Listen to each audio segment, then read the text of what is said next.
My name is Sandra Inglis, and I started synchronized swimming when I was 8 years old. Let's just land drill that once. Okay. Land drill, ready, and 5, 6, 7, 8.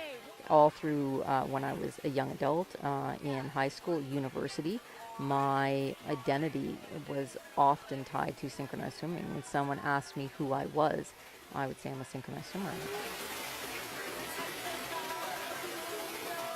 I was on the Canadian national team. One day I was on my way to pick up my duet partner, Lisa, for practice, and I was driving my car, tire blew. I lost control of my car, and my car rolled over my left arm and crushed it. They didn't think I would have a lot of use or mobility out of it, and certainly didn't think that I'd ever be able to swim again. Okay, under.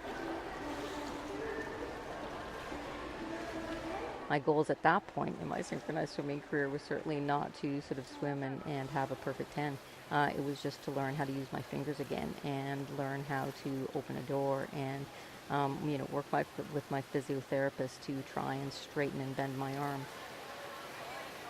There were a lot of people who were part of my world that were trying to help me come back, and I did. And I made the Canadian national team again.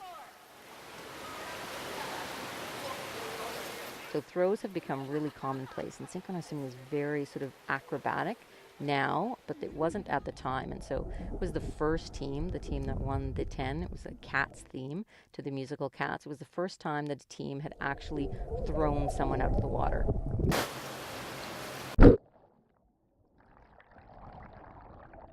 I was fortunate enough that I got to be the flyer. I ended up retiring from swimming, and I got into coaching at a very high level. So a lot of years coaching, and then eventually weaning myself off, moving more into consulting, and then stepping away for a number of years before I started back up again. When I started getting back in, I sort of jumped back in with both feet. I am a coach at a club called Go Capital Synchro, and am very fortunate to be involved with the Carleton Ravens varsity synchronized swimming team. We'll be more comfortable. For me, synchronized swimming isn't just a sport that allowed me to develop athletically. I learned how to persevere and developed, something that we call grit.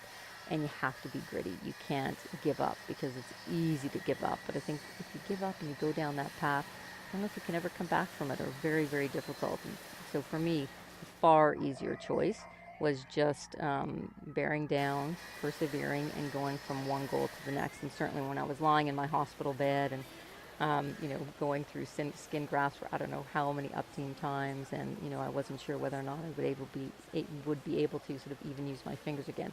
Certainly I wasn't thinking about the national team, and I wasn't thinking about being gritty. Those aren't things that you think about.